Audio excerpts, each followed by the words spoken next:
So you're getting ready to build a fence and you're not sure exactly what tools you're gonna need. Well, today we're gonna be breaking down step by step what tools you'll need from breaking ground and digging dirt all the way to finishing out your fence. Let's get right into it. So there you are, standing in your backyard next to a whole big pile of fence material and no tools in your hand. Boy, don't you feel special. That's like me sometimes. I feel mighty special. This is terrible. So there you are. You don't have any tools. Well, let's talk about some of the very first tools you're gonna need. We're gonna keep it simple with measuring tools. The classic tape measure, a very underrated piece of equipment on any job, especially building fence. We have different versions like this very large tape measure, which is okay in a pickle. But my personal favorite is this ground wheel, which can measure along the ground. Why might you want this? Well, there's a lot of ways to build a fence. Me personally, I like to bury the two terminals or the start and the end of your fence run first. And that way I can use the measuring wheel to measure in between those two terminal posts and get the correct measurement and thus give you the correct spacing for all of your line posts. Once you use this and mark it out and figure out how many line posts you're gonna need and how far to set them apart, while you're running this, you can also take a can of spray paint and just put down a little spot where each post is gonna go. That way you have a visual representation of where to dig your hole.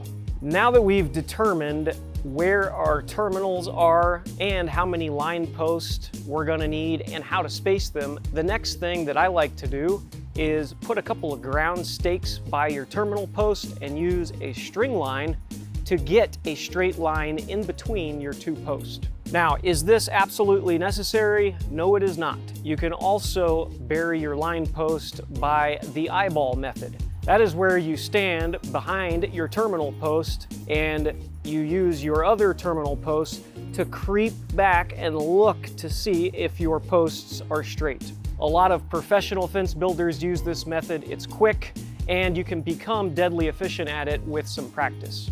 But for most people, I recommend a string line that will guarantee that you're going to have a straight fence when you're done. So now we have determined how to build a straight fence and how to properly mark it out and measure it out.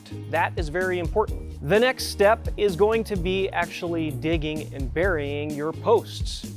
And what kind of tools might you need for that? Well, it's really hard to go wrong with a classic set of post hole diggers,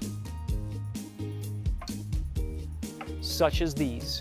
This is the example we have here at the shop, and these are pretty decent post hole diggers. They make all kinds, but it beats a spaded shovel or a flat shovel. It's really just not ideal. Something like this is designed to dig a nice cylindrical hole straight down deep enough for you to bury your post. Now, if you're really cool or you don't like to work very hard, you can also rent equipment. They have all kinds of ways to dig holes into the ground. They have handheld diggers and augers. They have tiny machines like a dingo or a bobcat that you can rent with an auger to help you dig your holes. It's really up to you and I guess your budget.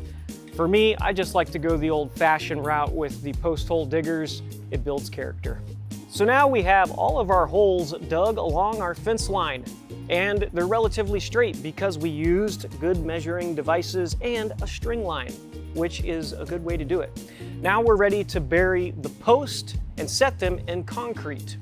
And really, the one tool you're gonna need the most is a level. And that's gonna be very important for getting your posts level. Now, of course, you're gonna need other things, maybe a wheelbarrow and a shovel to mix up concrete. There's a whole big discussion on the internet, dry pack versus wet set and how to set concrete. I really like how fence guys like to be concrete guys too. I guess, everybody has their preference. Is there a right or wrong way to do it? That's up for debate, but at any rate, you're gonna want to mix concrete and use a level to get your posts level. So a couple of days have passed and you've given time for the concrete and your posts to set properly. Now we're ready for phase 2, which is framing your fence. And that usually involves 2x4s of your choice, whether it be pine or cedar or other materials. A really great way to frame a fence is to use something like this, which are jigs. These jigs aren't absolutely necessary, but they do save you a bunch of time. What are these jigs used for? Well, these jigs, whether they're made here in the shop with steel or thrown together very quickly with some scrap material, they are used to line up your 2x4s onto your post. So you can start by putting up your top 2x4 all along the fence and then use a jig like this. This works by hanging on the top 2x4, and typically you would need 2 of them, one for each section or each side of your section in between posts. And then we have a little ledge here on the middle and one for the bottom. And if you have 2 of these hanging side by side, you can very quickly and easily go and stick your mid rail and your bottom rail on the ledge, cut it to the right length, and go ahead and screw or nail it in. Now, like I said earlier, these aren't absolutely necessary. You can measure each individual 2x4, not only for length, but for the right height. It just takes a little bit longer. And something like this is quick and easy, and it's made out of extra materials, and they take maybe 10 minutes to throw together.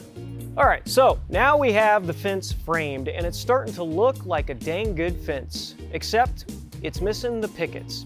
What kind of tools are you gonna need to install the pickets on your freshly framed fence? Well, it depends on how you want to anchor them to the fence.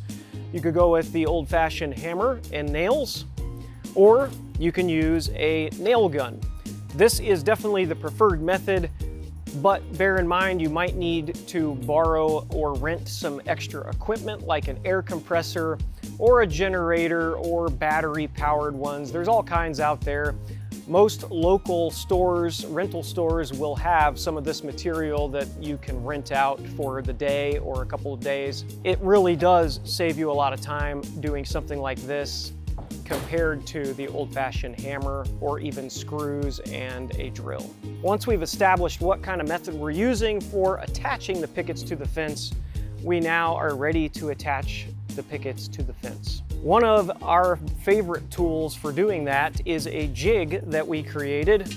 This jig is, for lack of a better term, a top dresser jig or a picket jig. And this works by sitting on the top of the 2x4 with this little fork here.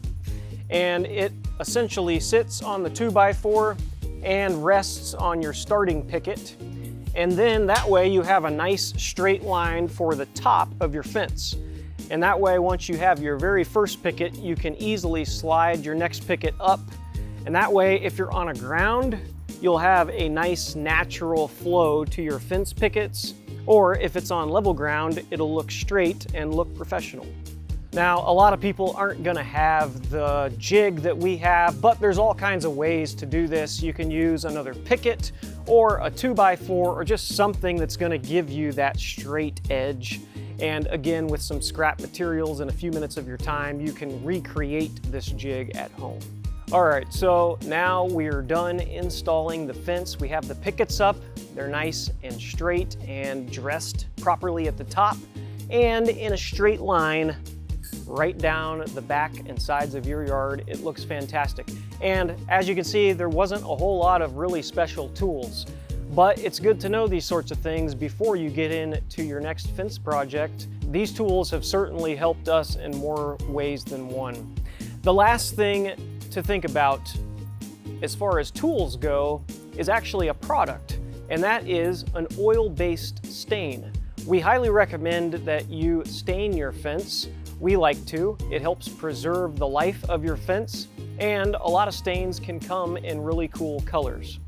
Depending upon what kind of picket you used, whether it's pine or cedar, Both can be stained. The pine, you have to wait a while, but the cedar can be stained right away.